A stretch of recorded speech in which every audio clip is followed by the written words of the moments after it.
Hello बच्चों, स्वागत है आप लोग का आपके अपने चैनल एक्स्ट्रा क्लासेस सेंसर में। और आज फिर एक टॉपिक आपके बीच में आया है बहुत ही इम्पोर्टेंट। ये मिल्टन का जो तेल बूंद एक्सपेरिमेंट है। जैसा कि आप जानते हैं, जो डाल्टन मॉडल आया था एटम का, जिसमें बताया गया कि एटम क्या है, अविभाज्य कण है और द्रव्य का सूक्ष्मतम कण है। ये बात 18वीं शताब्दी की थी, लेकिन जैसे ही 18वीं शताब्दी ख़त्म हुई और 19वीं शताब्दी शुरू हुई, केमिस्ट्री में बिल्कुल खोजों की एक लाइन लग गई। उसमें तमाम प्रकार के शोध और तथ्य सामने आने लगे, जिनमें से कैथोड किरणों की खोज एक प्रमुख तथ्य था और शोध था, जिसमें बताया गया कि जो कोई पदार्थ है उसके अंदर से कुछ किरणें निकलती हैं जिन्हें कैथोड किरणें कहते हैं। और उसको और अध्ययन किया गया तो मालूम चला कि वो किरणें नहीं, कण हैं, और उन कणों पर ऋण आवेश है। और उन कणों के बारे में लगातार जो अध्ययन चलने लगे, और उसमें से एक अध्ययन जे थॉमसन जी के द्वारा किया गया, जिसमें उन जो ऋण आवेशित कण थे उनके आवेश और द्रव्यमान का अनुपात निकाला गया।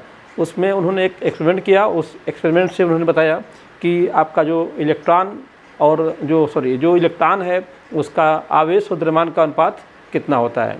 ठीक है। उसके बाद अभी हम लोग को इलेक्ट्रॉन के द्रव्यमान और आवेश के बारे में अलग अलग वैल्यू हमको पता नहीं थी। हम लोग केवल उसके आवेश और द्रव्यमान का अनुपात ही निकाल पाए थे जे थॉमसन के एक्सपेरिमेंट से। तो इसी शोध और उसी प्रयोग को आगे बढ़ाते हुए जो आर मिल्टन जी थे, महान साइंटिस्ट, उन्होंने एक तेल बूंद प्रयोग किया और उसकी सहायता से उन्होंने ये इलेक्ट्रॉन के आवेश की गणना की, और साथ ही साथ आवेश के क्वांटीकरण का सिद्धांत भी उन्होंने दिया, कि बताया कि आपका किसी भी पदार्थ में कितना न्यूनतम आवेश हो सकता है। तो आइए देखते हैं इनके एक्सपेरिमेंट में क्या क्या चीज़ें थीं।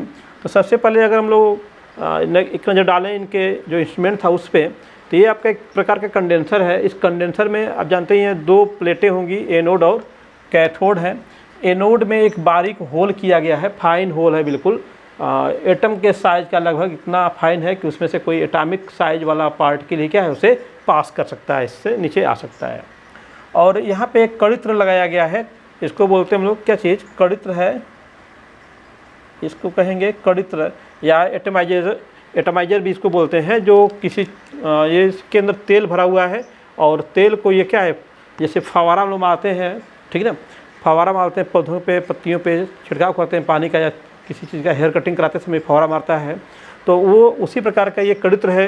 ये तेल को उसकी छोटी छोटी बूंदों में, एटम के साइज वाली बूंदों में क्या करता है, इसको कन्वर्ट कर देता है। और ये जो आयल की छोटी छोटी बूंदें एटॉमिक साइज़ की बनी हुई हैं लगभग, वो क्या होती हैं, इस फाइन होल से क्या होती है, नीचे एक एक करके गिरती हैं। तो इसमें सबसे पहले कड़ित्र का ही बात हम लोग कर भी रहे हैं।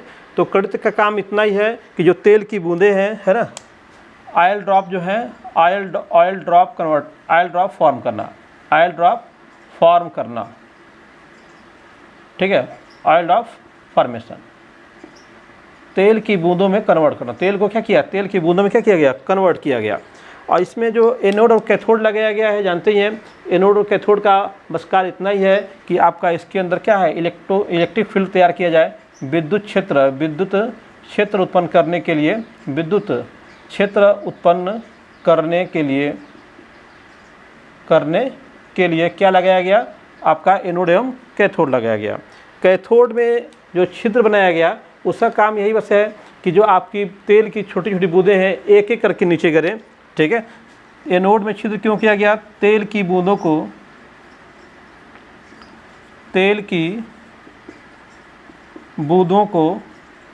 एक एक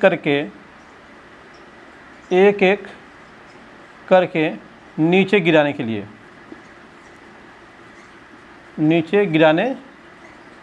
लिए उसमें क्या किया गया, छिद्र किया गया। अब ये जो एक्सरे का भी इसमें यूज किया जाता है, यहाँ पे क्या है आपका एक, यहाँ पे एक्सरे लगा हुआ है, जहाँ से एक्सरे क्या है अंदर भेजा जाएगा, ठीक है। ये एक्सरे आपका सोर्स है, जहाँ से एक्स किरणें क्या है अंदर भेजी जाएंगी। तो एक्स किरणों का क्या काम है, एक्स किरणें क्या करेंगी, आपका अंदर जो ऑयल ड्रॉप है और जो उसके अंदर वायु है उसको क्या करेंगी, आयनित करना ना। इस चेंबर के अंदर जो वायु या जो ऑयल ड्रॉप है उनको क्या करना, आयनित करना। तो अंदर की वायु एवं तेल की बूंद को आयनित करने के लिए,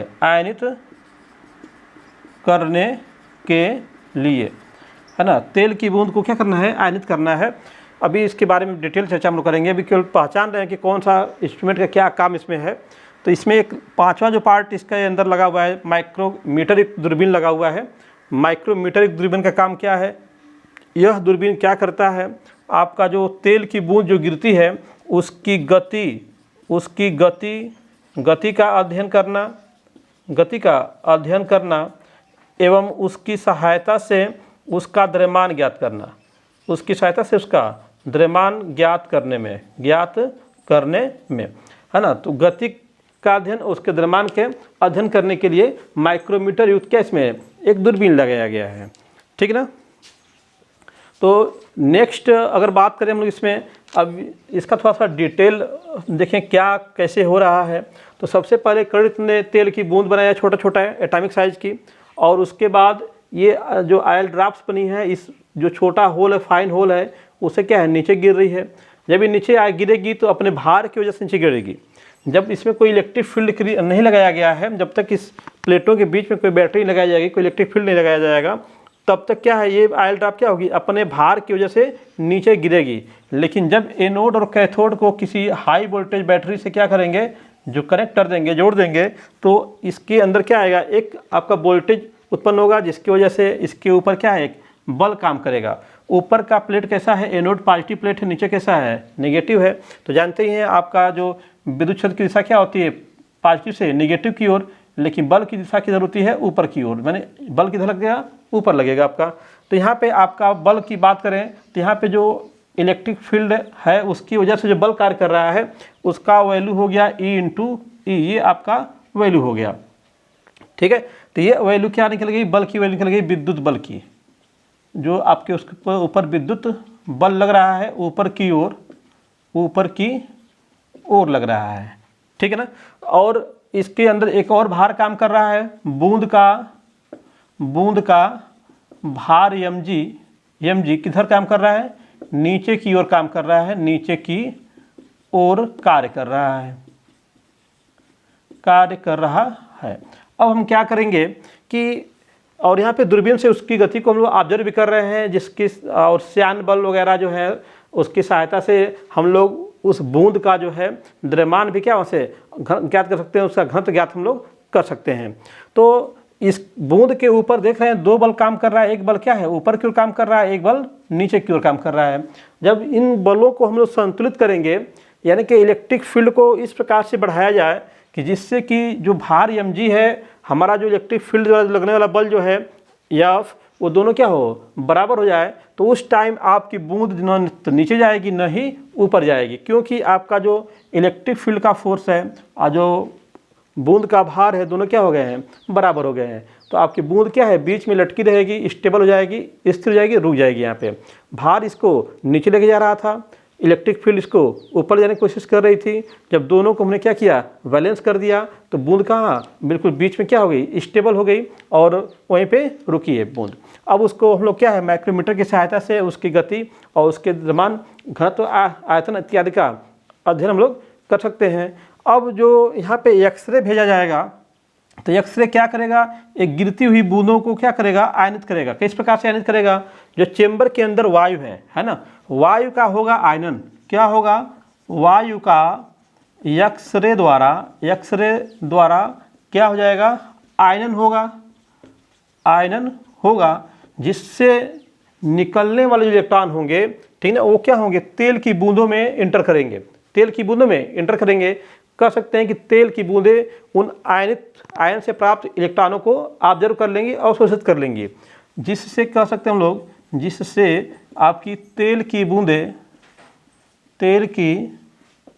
बूंदें इलेक्ट्रॉनों को अवशोषित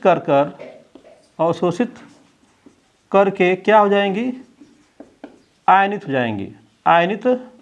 जाएंगी, ठीक है।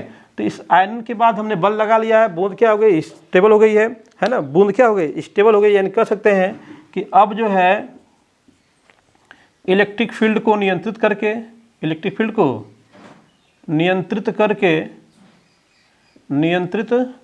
करके क्या कर लेंगे, ई इक्वल टू क्या करेंगे, mg, नियंत्रित करके आपके जो विद्युत बल है उसको उसके गुरुत्वीय बल के बराबर कर लेंगे। अब यहाँ से अगर हम लोग निकालना चाहते हैं सिंपल सी बात, क्या चीज़, E की वैल्यू, तो E इक्वल टू क्या हो जाएगा, mg अपान E। ठीक है, तो सिंपल सा यहाँ से आप निकालोगे, क्योंकि बूंद का द्रव्यमान निकाल चुके हैं हम लोग, है ना, बूंद का द्रव्यमान हमें मालूम होगा, काउंट कर लेंगे उसको। ठीक है, G की वैल्यू हमें पता होती है, इलेक्ट्रिक फील्ड हम लोग लगाए हुए हैं बाहर से, तो उसकी भी वैल्यू क्या हम लोग को पता है। तो यहाँ पे हम कर सकते हैं कि mg तथा E क्या है, प्रायोगिक रूप से ज्ञात है, प्रायोगिक रूप से क्या है, ये ज्ञात है। अतः इनका प्रायोगिक मान रख करके, इनका प्रायोगिक मान रखकर E का मान ज्ञात कर सकते हैं, और E का मान आपका जो मिल्कन जी थे, उन्होंने जब अपने एक्सपेरिमेंट में m की वैल्यू, g की वैल्यू और E की वैल्यू रखा, तो उनको E की जो वैल्यू है ना, E की जो वैल्यू है, E का जो मान है 1.6 इंटू लगभग जो है 10⁻⁹ कूलाम क्या हो गया, प्राप्त हुआ, है ना, लगभग 1.6 गुणे 10⁻⁻19 कूलाम क्या हो गया, प्राप्त हो गया। लेकिन अगर तेल की बूंदों की बात करें, तो उन्होंने एक्सपेरिमेंट को जब कई बार रिपीट किया, तो उन्होंने देखा कि जो तेल की बूंद थी, तेल की बूंद पर आवेश कभी जो है, कभी 1.6 इंटू 10⁻⁻19 कूलाम आया, तो कभी जो है आपका 3.2 इंटू 10⁻⁻19 कूलाम आया, तो कभी जो है 4.8 इंटू 10⁻⁻19 कूलाम इसकी वैल्यू आई, है ना। यानी कि अलग अलग बार एक्सपेरिमेंट किया गया, तो या फिर अलग अलग बूंदों की बात की गई, तो किसी बूंद पे इतना आवेश आया, किसी बूंद पे क्या है 3.2 इंटू 10⁻⁻19 आया, किसी बूंद पे क्या है 4.8 इंटू 10⁻⁻19 कूलाम का आवेश आया। तो उन्होंने इससे एक निष्कर्ष निकाला कि जितने भी एक्सपेरिमेंट किए उन्होंने बार बार रिपीट करके, उसमें उनको 1.6 से इंटू 10⁻⁻19 कूलाम से छोटा आवेश उनको प्राप्त नहीं हुआ। तो उन्होंने देखा कि जो अन्य आवेश मिल रहे थे वो सभी आवेश इसके पूर्ण गुणज थे। जैसे ये वाला जो आवेश आपको दिखाई दे रहा है यहाँ पे, ये क्या है, इसको हम लोग कर सकते हैं 2 इंटू 1.6 इंटू 10⁻⁻19 कर सकते हैं। ऐसे इसको क्या बोल सकते हैं, 3 इंटू 1.6 इंटू 10⁻⁻19 इसको हम लोग कर सकते हैं। तो ये इसका क्या देखिए पूर्ण गुणज मिल रहा है, यहाँ पे 2 गुना है, यहाँ पे क्या है 3 गुना है। तो उन्होंने देखा, बार बार एक्सपेरिमेंट को रिपीट किया, तो देखा कि जो भी आवेश प्राप्त हो रहा है वह 1.6 गुणे 10⁻⁻19 का पूर्ण गुणज प्राप्त हो रहा है। और इसके आधार पे उन्होंने एक आवेशों का क्वांटीकरण का सिद्धांत भी दिया, आवेशों के क्वांटीकरण का सिद्धांत दिया, जिसके अनुसार उन्होंने बताया कि जो आवेश किसी वस्तु पे हो सकता है, न्यूनतम आवेश, वो होता है कितना 1.6 इंटू 10⁻⁻19 कूलाम हो सकता है। यानी कह सकते हैं कि किसी भी पदार्थ पर न्यूनतम आवेश की मात्रा 1.6 इंटू 10⁻⁻19 कूलाम के लगभग क्या है, बराबर सकती है, के बराबर जो है बराबर होती है। अधिकतम मात्रा या फिर जो भी आवेश होगा किसी वस्तु पर आवेश जो है, आवेश इस न्यूनतम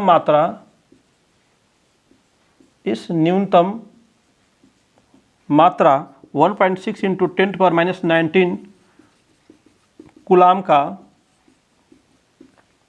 पूर्ण गुणज होती है।